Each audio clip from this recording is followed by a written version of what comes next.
Hindi church online की इस आराधना सभा में आपका बहुत बहुत स्वागत है। आज की आराधना में आप उपस्थित हुए हैं न सिर्फ इस सभा से जुड़ने के लिए, परंतु परमेश्वर से जुड़ने के लिए, उसकी आवाज को सुनने के लिए, उसकी उपासना करने के लिए। परमेश्वर ने मुझको और आपको सृजा है कि हम अपने जीवनों से उसकी महिमा करें, उसकी उपासना करें, उसकी आराधना करें। तो यह अवसर है कि हम सब मिलकर परमेश्वर की आराधना करें और परमेश्वर के वचनों को सुनें, उसके प्रेम के प्रकाशन पर, उस चित्र पर जो क्रूस पर प्रभु यीशु मसीह के बलिदान का चित्र है, उसकी ओर देखें और उन लोगों की ओर देखते हुए जो प्रभु यीशु मसीह का अनुगमन करते थे, जानते हुए कि वो अपने जान की बाजी लगा रहे हैं, परंतु वो पीछे नहीं हटे।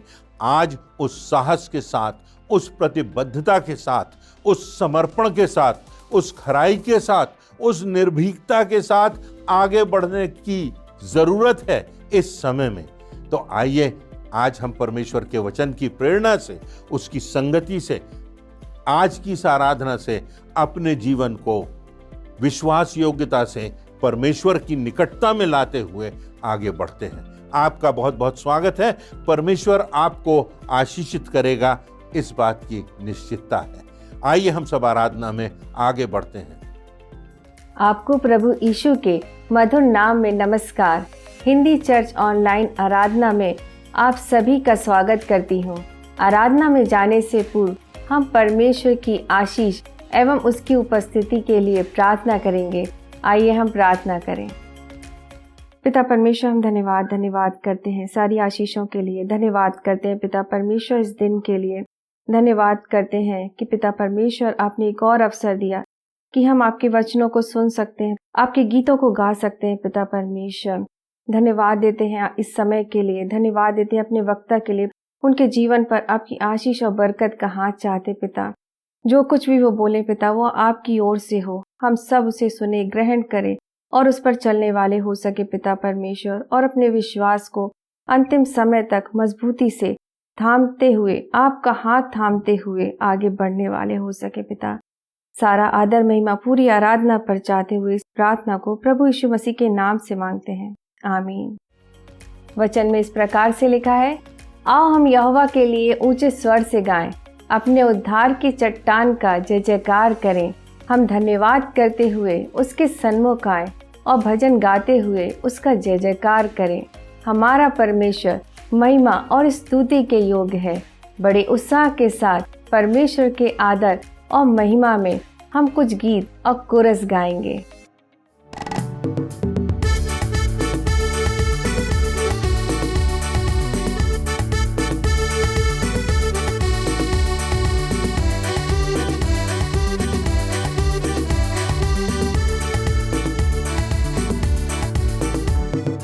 आराधना में है छुटकारा, आराधना में है चंगाई, आराधना में है छुटकारा, आराधना में है चंगाई। शरीर प्राण आत्मा में शांति आनंद देता है, जान से भी प्यारा प्रभु। शरीर प्राण आत्मा में शांति आनंद देता है, जान से भी प्यारा प्रभु। प्रार्थना करे, आराधना करे, वो अच्छा है, कितना भला है। हालेलुया। प्रार्थना करे, आराधना करे, वो अच्छा है, कितना भला है। छुटकारा पाए हमेशा, हालेलुया। छुटकारा पाए हमेशा, छुटकारा पाए हमेशा, हालेलुया। छुटकारा पाए हमेशा। प्रार्थना करो निरंतर, प्रार्थना करो विश्वास से, प्रार्थना करो निरंतर, प्रार्थना करो विश्वास से। धर्मी जन की प्रार्थना, विश्वास की प्रार्थना तोड़ती है सारे बंधन। धर्मी जन की प्रार्थना, विश्वास की प्रार्थना तोड़ती है सारे बंधन। प्रार्थना करे, आराधना करे, वो अच्छा है, कितना भला है। हालेलुया। प्रार्थना करे, आराधना करे, वो अच्छा है, कितना भला है। छुटकारा पाए हमेशा, हालेलुया। छुटकारा पाए हमेशा, छुटकारा पाए हमेशा, हालेलुया। छुटकारा पाए हमेशा। मांगोगे तुम्हें मिलेगा, ढूंढोगे तुम पाओगे। मांगोगे तुम्हें मिलेगा, ढूंढोगे तुम पाओगे। खटखटाओ खुलेंगी स्वर्ग की आशीषें, पाओ तुम मुझसे अभी। खटखटाओ खुलेंगी स्वर्ग की आशीषें, पाओ तुम मुझसे अभी। प्रार्थना करे, आराधना करे, वो अच्छा है, कितना भला है। हालेलुया। प्रार्थना करे, आराधना करे, वो अच्छा है, कितना भला है। छुटकारा पाए हमेशा, हालेलुया। छुटकारा पाए हमेशा, छुटकारा पाए हमेशा, हालेलुया। छुटकारा पाए हमेशा। आराधना में है छुटकारा, आराधना में है चंगाई। आराधना में है छुटकारा, आराधना में है चंगाई। शरीर प्राण आत्मा में शांति आनंद देता है, जान से भी प्यारा प्रभु। शरीर प्राण आत्मा में शांति आनंद देता है, जान से भी प्यारा प्रभु। प्रार्थना करे, आराधना करे, वो अच्छा है, कितना भला है। हालेलुया। प्रार्थना करे, आराधना करे, वो अच्छा है, कितना भला है। छुटकारा पाए हमेशा, हालेलुया। छुटकारा पाए हमेशा, छुटकारा पाए हमेशा, हालेलुया। छुटकारा पाए हमेशा।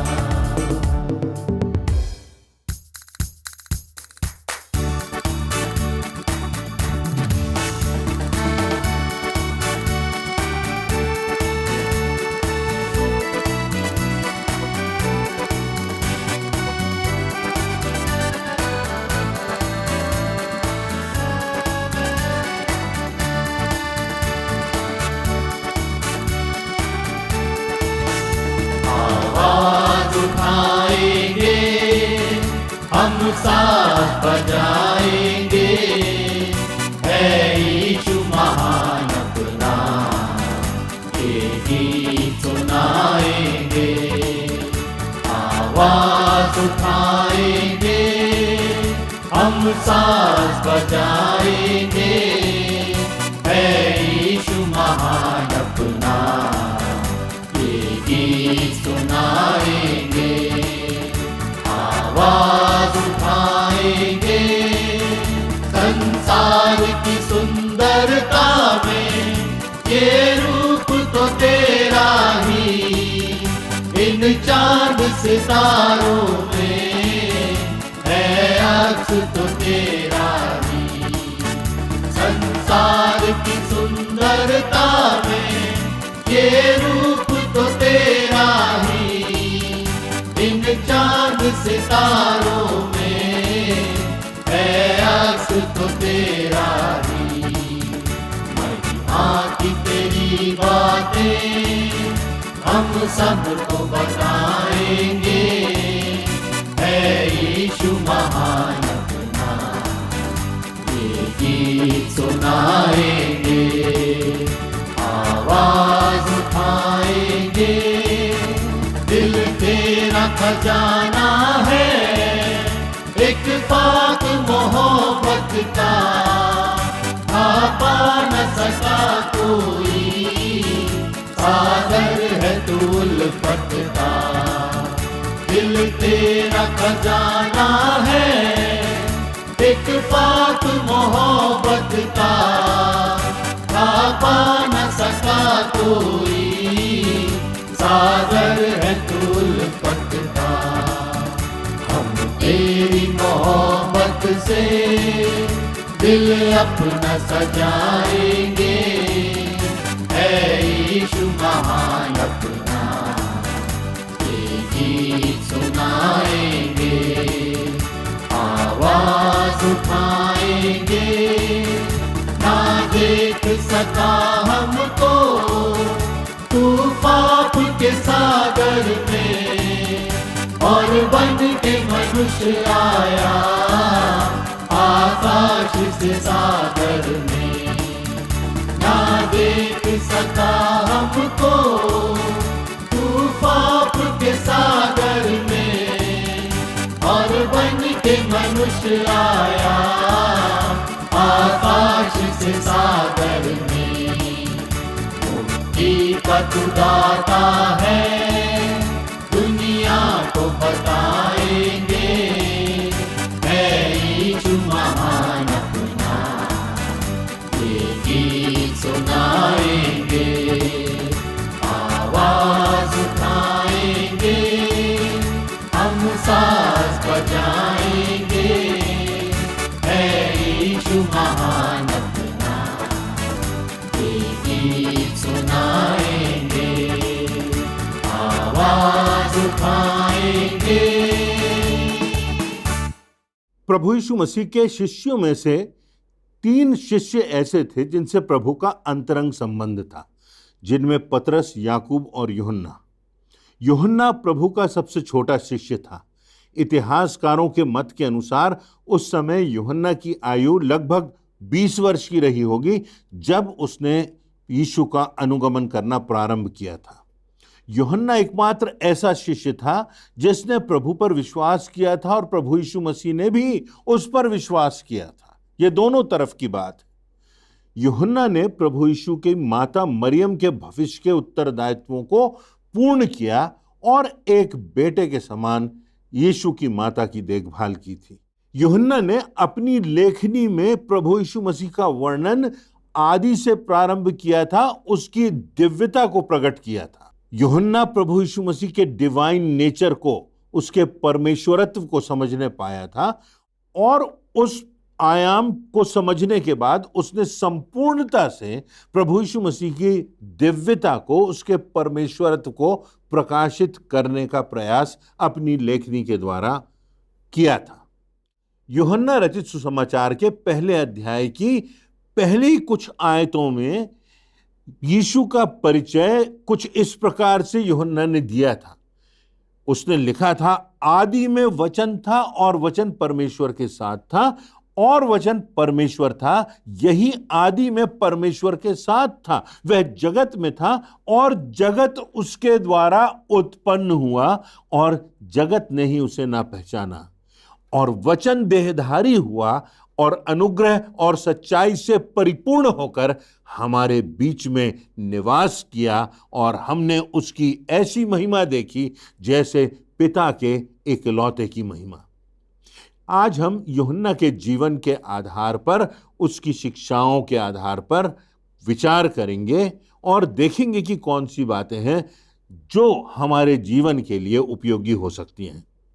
पहली बात जो हमें देखने को मिलती है कि यूहन्ना ने जब प्रभु यीशु मसीह का अनुगमन करना प्रारंभ किया, प्रभु यीशु मसीह से उसका संबंध हुआ, तो उसकी प्रभु यीशु मसीह के साथ अंतरंग निकटता थी। गहराई से, दिल से वो प्रभु यीशु मसीह के साथ था। यूहन्ना पतरस और याकूब से प्रभु यीशु मसीह का विशेष संबंध था, ऐसा वचन में देखने को मिलता है। विशेष रूप से यूहन्ना हमेशा प्रभु यीशु मसीह के नजदीक रहता था, जिससे वह यीशु के मुख से हर वचन को ध्यान से सुन सके और कोई भी ऐसी घटना, ऐसी बात ना हो जिससे वह चूक जाए। वह यीशु की सेवकाई के साथ हर समय प्रभु यीशु मसीह के साथ रहा। इसके अतिरिक्त वह यीशु की यातना के समय भी उसके साथ था। गेत्सेमनी बाग में यीशु मसीह के शारीरिक, मानसिक और आत्मिक पीड़ा के समय में भी वह प्रभु यीशु मसीह के साथ था। वहां से कैफा महायाजक के आंगन में वह उसके पीछे था। वहां से क्रूस तक यूहन्ना प्रभु यीशु मसीह के साथ था। वह यीशु के साथ घट रही एक एक घटना का चश्मदीद गवाह था, आई विटनेस था। यीशु के यातना के समय भी जब सब शिष्य उसे छोड़कर भाग गए थे क्योंकि सभी की जान खतरे में बनाई थी, तब भी यूहन्ना जान का खतरा लेकर भी यीशु मसीह के साथ खड़ा था। ऐसे दुख के दौर में जब क्रूस पर लटके हुए यीशु ने अपनी दृष्टि नीचे की ओर की तो यूहन्ना को अपने समीप पाया। यह यूहन्ना यीशु का अंतरंग भक्त था। वो जानता था कि इसमें कुछ दिव्यता है, जिसके कारण वह अपनी जान की परवाह किए बिना उस क्षण में भी प्रभु यीशु मसीह के साथ क्रूस के निकट खड़ा था। ऐसे समय जब वहां यीशु को उसके साथ की आवश्यकता थी, विषम परिस्थिति में भी उसने यीशु को अपने सानिध्य एवं शिष्यता की गवाही देने की चुनौती को स्वीकार किया था।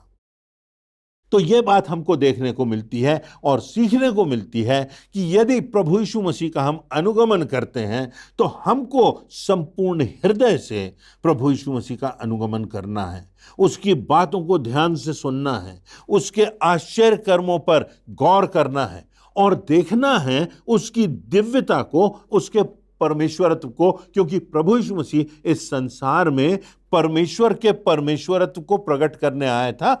इस प्रभु यीशु मसीह में भी परमेश्वरत्व था और इसीलिए यूहन्ना कहता है कि आदि से प्रभु यीशु मसीह था, आदि से यह वचन था और इस वचन का प्रकाशन इस संसार में प्रभु यीशु मसीह के जीवन के द्वारा हुआ। दूसरी बात, यूहन्ना की शिष्यता में बहुत परिपक्वता की गवाही थी। यूहन्ना के प्रति उसके प्रेम और समर्पण को देखकर प्रभु यीशु मसीह ने एक बड़ी जिम्मेदारी उसे दी। क्रूस पर भी यीशु को अपनी माता, सांसारिक माता मरियम के ज्येष्ठ पुत्र होने का एहसास था, उन जिम्मेदारियों का एहसास था जो बड़े बेटे को होना चाहिए, और वह किसी योग्य व्यक्ति को ही अपनी माता की जिम्मेदारी सौंपना चाहता था। उसने यह जिम्मेदारी यूहन्ना को सौंपी। यीशु पूर्ण रूप से आश्वस्त था कि यूहन्ना उसकी माता मरियम से प्रेम रखेगा, उसकी देखभाल करेगा और पुत्रवत उसके साथ साथ उसका निर्वहन करेगा। यह यूहन्ना के लिए बहुत बड़ी बात थी कि प्रभु यीशु मसीह ने यह जिम्मेदारी उसके हाथों में सौंप दी। यूहन्ना रचित सुसमाचार के 19वें अध्याय की 27वीं आयत में लिखा है कि वह अर्थात यूहन्ना उसी क्षण उसे अर्थात यीशु की माता मरियम को अपने घर ले गया। इतिहासकारों के अनुसार यूहन्ना ने पूरी विश्वास योग्यता के साथ मरियम की देखरेख की जब तक मरियम के जीवन का अंत नहीं हो गया। उसने मरियम के जीते जी कभी लंबी यात्रा नहीं की ताकि वह अपनी यह एक पुत्र की जिम्मेदारी निष्ठापूर्वक निर्वहन कर सके। आज हमें यह देखना है कि परमेश्वर ने जो भी हमें योग्यताएं दी हैं, दुनिया में कोई ऐसा व्यक्ति नहीं जिसको परमेश्वर ने कोई योग्यता ना दी हो, पर क्या हम उस योग्यता को पहचानते हैं? क्या हम उस योग्यता का दूसरों की भलाई के लिए, दूसरों के लिए आशीष के रूप में उसको लगाते हैं? क्या हम परमेश्वर की महिमा उस योग्यता से करते हैं जो परमेश्वर ने हमको दी? किसी को कम योग्यता दी, किसी को अधिक योग्यता दी, परंतु जो जिम्मेदारी परमेश्वर ने सौंपी उस योग्यता के साथ, देखिए यहां जिम्मेदारी की भी बात आती है। आपको कोई पद मिलता है, प्रतिष्ठा मिलती है, तो उसके साथ एक जिम्मेदारी आती है। और यूहन्ना ने उस माता मरियम की जिम्मेदारी का निर्वहन किया एक बेटे के समान, और उसके प्रति वो वफादार रहा और प्रभु यीशु मसीह की आदेश का, उसकी आज्ञाओं का पालन किया। तीसरी बात, यूहन्ना के जीवन में हम देखते हैं कि यूहन्ना बहुत विनम्र था। उसके जीवन में दीनता दिखाई देती है। हर एक व्यक्ति के लिए आवश्यक है कि परमेश्वर की आज्ञा मानने के लिए, प्रभु यीशु मसीह का अनुगमन करने के लिए हमें दीन होना है, दीनता से ही हम एक दूसरे के साथ अपने संबंध बना सकते हैं, परमेश्वर की दृष्टि में उसके योग्य प्रतिनिधि और गवाह हो सकते हैं। पतरस और यूहन्ना यीशु के शिष्य बनने के पूर्व से ही एक दूसरे के अच्छे मित्र थे। जब मरियम मगदलीनी ने यीशु के पुनरुत्थान की सूचना चेलों को दी, तब पतरस यूहन्ना के साथ ही इसकी निश्चितता करने के लिए दौड़ते हुए वह उसकी कब्र पर पहुंच गए थे। सुलेमान के मंदिर के सुंदर नामक फाटक पर जन्म के लंगड़े को पतरस और यूहन्ना ने प्रभु यीशु मसीह नासरी के नाम से चंगाई दी थी। इस घटना के बाद उन दोनों को शास्त्रियों और फरीसियों ने कैद कर लिया था, जेल में बंद कर दिया था। प्रारंभिक कलीसिया की स्थापना में वह पतरस के साथ सक्रियता से कार्य करता रहा। पतरस, याकूब और यूहन्ना प्रारंभिक कलीसिया के मानव स्तंभ माने जाते हैं। पतरस और यूहन्ना को साथ साथ सामरिया भेजा गया था कि वो वहां जाकर के वहां परमेश्वर के जो लोग थे उनको मजबूत करें। यह वही गांव था जहां सामरियों ने यीशु तथा चेलों का स्वागत नहीं किया और जहां के लोगों ने उनके भोजन एवं विश्राम के अनुरोध को भी ठुकरा दिया था। इसके पहले जहां सामरियों के लिए हृदय में दुर्भावना और घृणा से इन चेलों का मन भी भरा था, वहीं अब यूहन्ना के हृदय में उनके प्रति प्रेम था। तिरस्कार के बदले अपनत्व की भावना थी, नाश करने के बदले, क्रोध के बदले बचाने की और प्रेम की भावना थी। यूहन्ना के हृदय की सभी भिन्नताओं की मानवीय दीवारें ढह चुकी थी और अब उसके हृदय में सिर्फ परमेश्वर का प्रेम शेष रह गया था। उसने प्रभु यीशु मसीह की आज्ञाओं का पालन कर स्वयं को परिवर्तित किया था। अब वह पहले के समान, जैसा कि लिखा हुआ है, गर्जन का पुत्र नहीं, परंतु केवल प्रभु यीशु मसीह का एक विनम्र दास था। यूहन्ना ने अपनी लेखनी में अपना स्वयं का परिचय बहुत विनम्रता से और दीनता से दिया, क्योंकि उसने परमेश्वर की दया और अनुग्रह और प्रेम और क्षमा का अनुभव किया था। और इसलिए जब उसने इन बातों का अनुभव किया था तो इन बातों ने उसके व्यवहार को परिवर्तित किया था और वो सच्चाई से इन बातों के साथ जीना चाहता था। इन बातों के साथ वो परमेश्वर का सशक्त गवाह बनना चाहता था। उसे इस बात का एहसास था कि उसने कभी यीशु से सामरिया गांव को आग से ध्वस्त करने का अनुरोध किया था। कभी उसने यीशु से सबसे ऊंचे पद की मांग भी की थी, जिसके कि वह योग्य भी नहीं था। इस बात के एहसास से अपने को उस घमंड से मुक्त करके विनम्रता के एहसास से भरकर अपनी लेखनी में यूहन्ना ने अपने विषय में जब भी लिखा तो लिखा वह शिष्य जिससे यीशु प्रेम करता था। यूहन्ना के जीवन के इन गुणों के आधार पर हम देखेंगे कि यूहन्ना के जीवन से आज हम अपने जीवन के लिए क्या बातें सीख सकते हैं। पहली बात हम ये देख सकते हैं कि यूहन्ना का आत्मिक विकास होता रहा। पहले वह उत्तेजित होने वाला, क्रोध करने वाला, ईर्ष्यालु प्रवृत्ति का व्यक्ति था, परंतु परमेश्वर की सामर्थ्य से स्वयं को पूरी रीति से उसने परिवर्तित किया था। जो कुछ उसने देखा था, जो कुछ उसने प्रभु यीशु मसीह के जीवन से सीखा था, उससे उसने अपने जीवन को परिवर्तित किया था। यह बात हमारे लिए बहुत प्रमुख है। वह बाद में प्रेमी, दयालु, क्षमाशील, विनम्र और संवेदनशाली व्यक्ति बन गया। परमेश्वर का वचन बार बार हमें भी प्रेम, दया और क्षमा के लिए आगाह करता है। क्या हम स्वयं को परिवर्तित करने का प्रयास करते हैं? क्या हमारे जीवन में कोई परिवर्तन दिखाई देता है? क्या हमारे जीवन में कोई विनम्रता दिखाई देती है? क्या हमारे जीवनों में प्रभु यीशु मसीह की शोभा दिखाई देती है? यदि हमारा संबंध परमेश्वर से है, यदि हम प्रभु यीशु मसीह का अनुगमन करने वाले हैं, तो सबसे पहले यह आवश्यक है कि हमारे जीवन में परिवर्तन हो। तब तो हम दूसरों को परिवर्तित करने में सक्षम होंगे। और यही परिवर्तन, जो कुछ हमने छोड़ा है, जो हमारे जीवन में परिपक्वता आई है, जो हमारे जीवनों में विनम्रता आई है, वही हमारी गवाही बन जाता है। दूसरी बात, यूहन्ना ने प्रभु यीशु मसीह को अपने स्वयं के महत्व और प्रशंसा से कहीं अधिक प्रमुख माना। यूहन्ना ने न सिर्फ प्रभु यीशु मसीह को अपनी धन संपन्नता मान मर्यादा से अधिक माना, परंतु हम पाते हैं कि उसने प्रभु यीशु मसीह को अपने महत्व और अपनी प्रशंसा से भी कहीं अधिक माना। कहीं उसने अपने नाम को महत्व नहीं दिया, अपने नाम को प्रशंसित नहीं किया, अपनी ओर लोगों का ध्यान नहीं खींचना चाहा। उसने सब बातों में प्रभु यीशु मसीह की ओर लोगों का ध्यान ले जाने का प्रयास किया। बाइबल के नए नियम में यूहन्ना रचित सुसमाचार है, जो यूहन्ना ने लिखा है, प्रभु यीशु मसीह की जीवन की गवाही दी है, जिसका परमेश्वर ने, पवित्र आत्मा ने उपयोग किया। और यूहन्ना ने कहीं अपने नाम का उल्लेख नहीं किया। यदि आप पहला अध्याय देखें तो उसमें 2-3 जगह यूहन्ना का जिक्र है, परंतु यह यूहन्ना दूसरा यूहन्ना था जो यूहन्ना बपतिस्मा देने वाला था। उसके संदर्भ में यूहन्ना ने उसका नाम लिखा है। यूहन्ना रचित सुसमाचार में जहां यूहन्ना को अपने बारे में भी लिखना था, तो उसने अपना शिष्य ना लिखते हुए यह लिखा कि जिससे यीशु प्रेम रखता था, यह वह शिष्य है। जब हम पुस्तक लिखते हैं या हमारा परिचय दिया जाता है तो हमारा नाम बड़ा प्रमुख हो जाता है। जब हम कुछ बड़ा कार्य करते हैं, अच्छा कार्य करते हैं, तो हम चाहते हैं कि हमारे नाम का उल्लेख हो। हमारा नाम हमारे लिए प्रमुख हो जाता है। हमें अपनी प्रशंसा की प्यास होती है, हमें अपने महत्व की इच्छा होती है।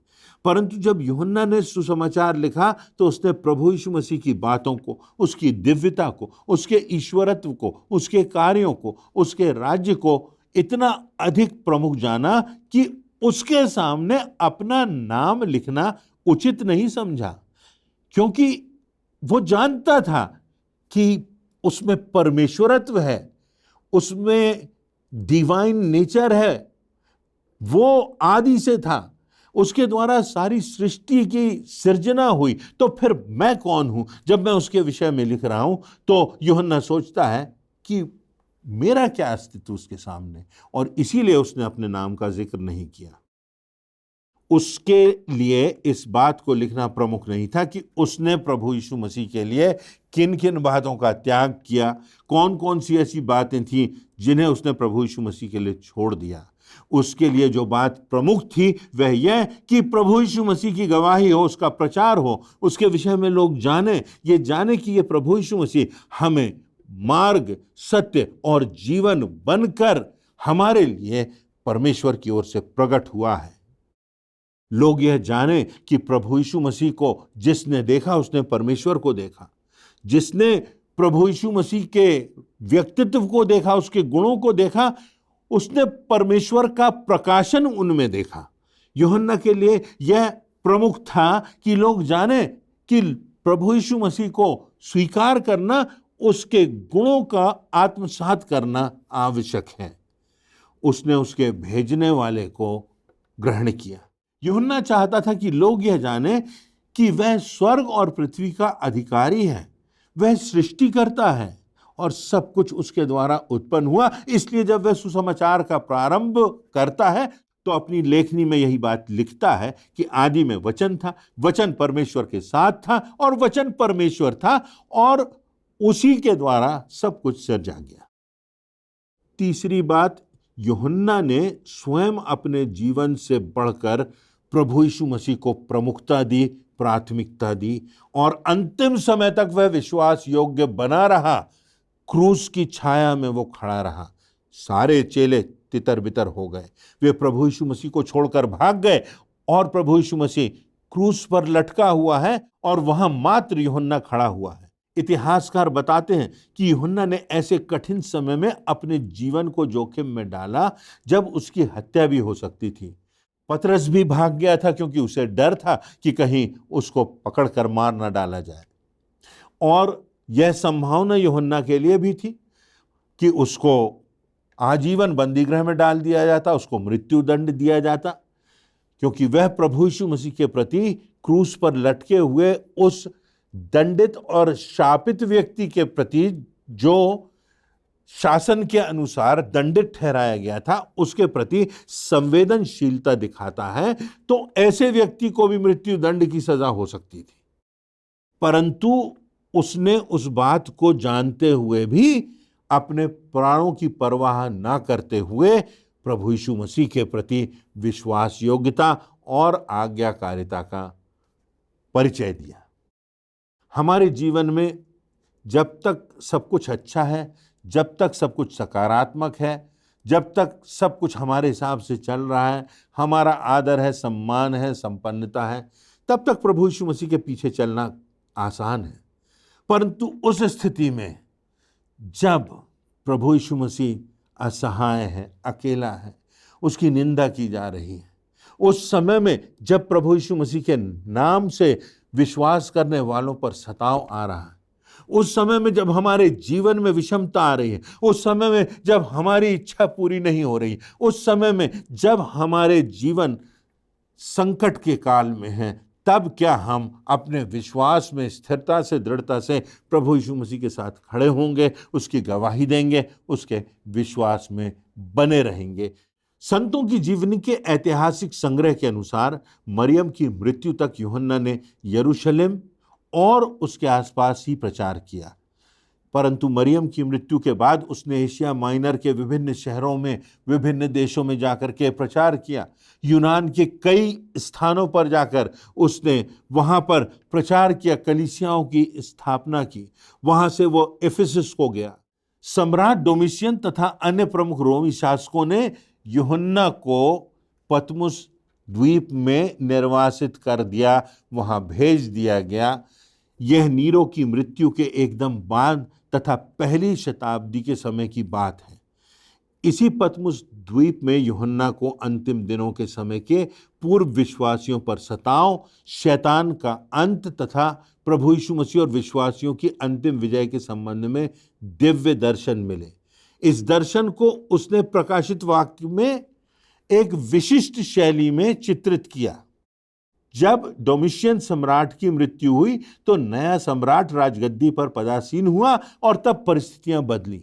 और जब परिस्थितियां बदली तो सम्राट की विशेष रुचि मसीहियों में थी और वह उनके प्रति दयालु था।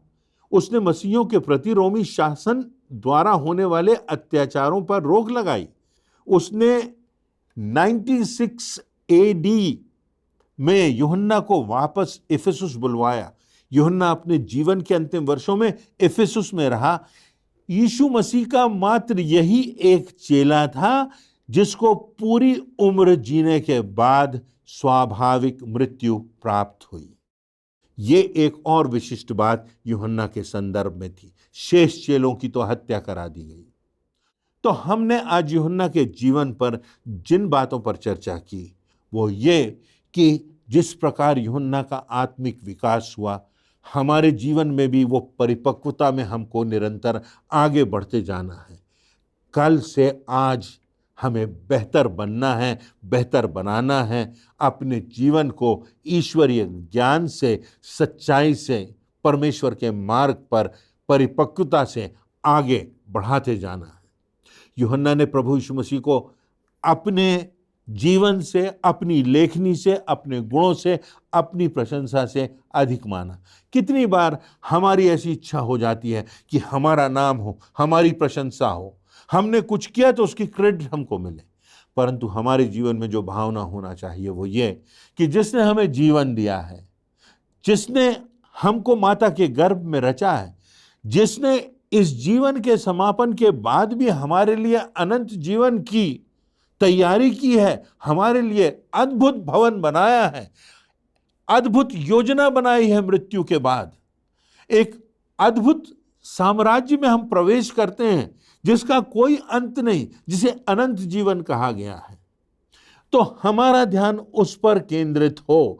हमारा ध्यान इस जीवन में केवल अपने नाम और यश और प्रशंसा की ओर नहीं, परंतु परमेश्वर की ओर, प्रभु यीशु मसीह के द्वारा बताए गए मार्ग की ओर, उसके द्वारा मुखरित परमेश्वरत्व के द्वारा जो कुछ हमें सीखने मिलता है, उसके द्वारा हम उसको महिमा दें, उसके मार्ग पर आगे बढ़ें।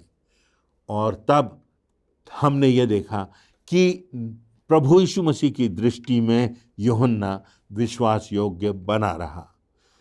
हम तो परमेश्वर पर विश्वास करते हैं, हम तो प्रभु यीशु मसीह पर विश्वास करते हैं, पर क्या जब परमेश्वर आज हमारी जिंदगियों को देखता है, परमेश्वर जब हमारे कार्यों को देखता, हमारे व्यवहार को देखता, और सबसे बढ़कर जब हमारे हृदय को देखता है, तो क्या उसे हमारे जीवन में विश्वास योग्यता, वो खराई, वो खूबसूरती, वो ईमानदारी, वो विनम्रता दिखाई देती है कि नहीं? क्या परमेश्वर हम पर विश्वास कर सकता है इस हद तक कि वो हमें बड़ी बड़ी जिम्मेदारियां दे और वो जाने कि हम विश्वास योग्यता से उनका निर्वहन करेंगे? परमेश्वर पर हम विश्वास करते हैं, पर क्या परमेश्वर हम पर विश्वास कर सकता है? हम अपने जीवन को देखें और परमेश्वर के दृष्टि में अपने जीवन को विश्वास योग्य बनाएं। इन बातों से परमेश्वर हम सबों को आशीषित करे और जीवन के मार्ग में इस विजय के उत्सव की ओर बढ़ने में, मृत्यु के पार अनंत में पहुंचने में इन वचनों से हमको प्रेरणा मिले और सब प्रकार की विषमताओं से, इस संसार के सब प्रकार के व्यवधानों के बावजूद भी हम परमेश्वर के मार्ग पर आगे बढ़ते जाएं। यही हमारी प्रार्थना है। परमेश्वर अपने वचनों से हम सबों को इस बात की प्रेरणा प्रदान करे। आज के आशीषित एवं प्रेरणादायक वचन के लिए परमेश्वर पिता एवं उसके सेवक को धन्यवाद देते हैं। परमेश्वर का अनुग्रह उनके ऊपर बना रहे। आज का यह वचन हमारे पांव के लिए दीपक और मार्ग के लिए उजियाला ठहरे। हम न केवल इन वचनों को सुनने वाले बल्कि इन वचनों पर चलने वाले बने। अब समय है कि हम प्रभु की ब्यारी में शामिल हों। हम परमेश्वर के महानतम बलिदान, उसके पुत्र प्रभु यीशु मसीह को स्मरण करेंगे। प्रभु भोज में शामिल होने से पहले हम अपने मनों को तैयार करेंगे इस गीत के द्वारा।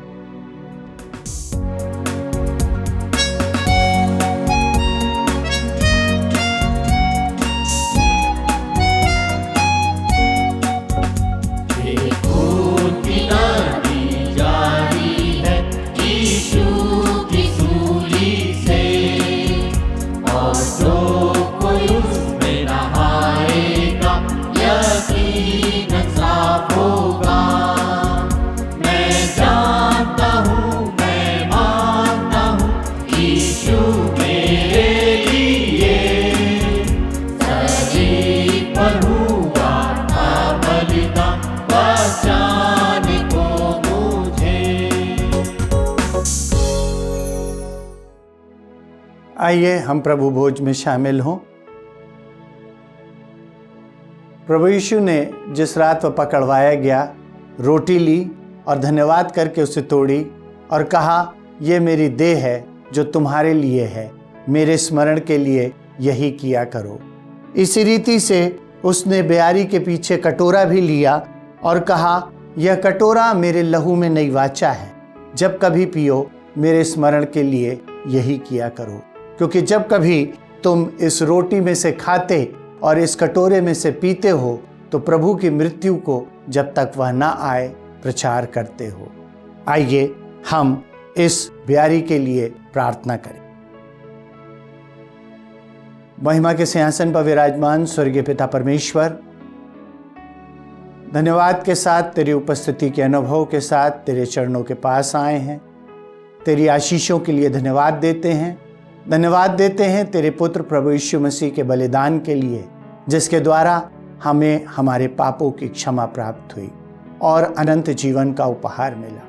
पिता परमेश्वर, धन्यवाद देते हैं कि प्रभु यीशु ने अपने पकड़वाए जाने से पूर्व अपनी देह के तोड़े जाने और अपने रक्त के बहाए जाने के प्रतीक के रूप में इस मेज के निमंत्रण में हम सबको शामिल किया। पिता परमेश्वर, जब हम इस मेज में शामिल होते हैं, अपने हृदयों को जांच लें और अपने जीवनों को तुझे ग्रहण योग्य ठहराने का प्रयास करें, ताकि तेरी इच्छा, तेरी योजना और तेरी महिमा हमारे जीवनों से होने पाए। धन्यवाद के साथ इस मेज में शामिल होते हैं और अपनी इस विनती को तेरे प्रिय पुत्र प्रभु यीशु मसीह के नाम से मांगते हैं, आमीन। प्रभु की ब्यारी तैयार है। जितनों ने प्रभु यीशु मसीह के नाम से बपतिस्मा लिया है, वे सब इसमें शामिल हो सकते हैं।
आइए हम अपने स्थान पर खड़े हो जाएं। हम अंतिम प्रार्थना में जाएंगे।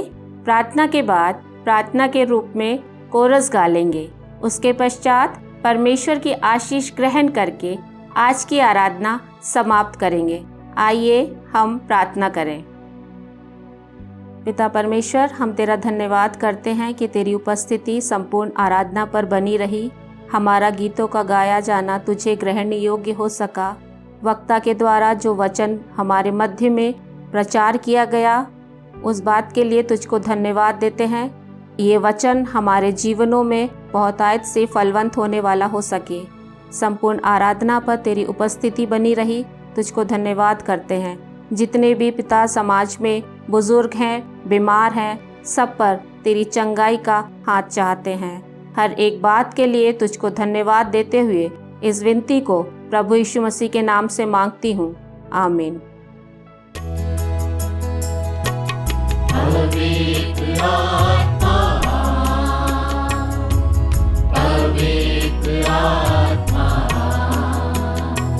मुझ ले चल मसीह के चरणों में।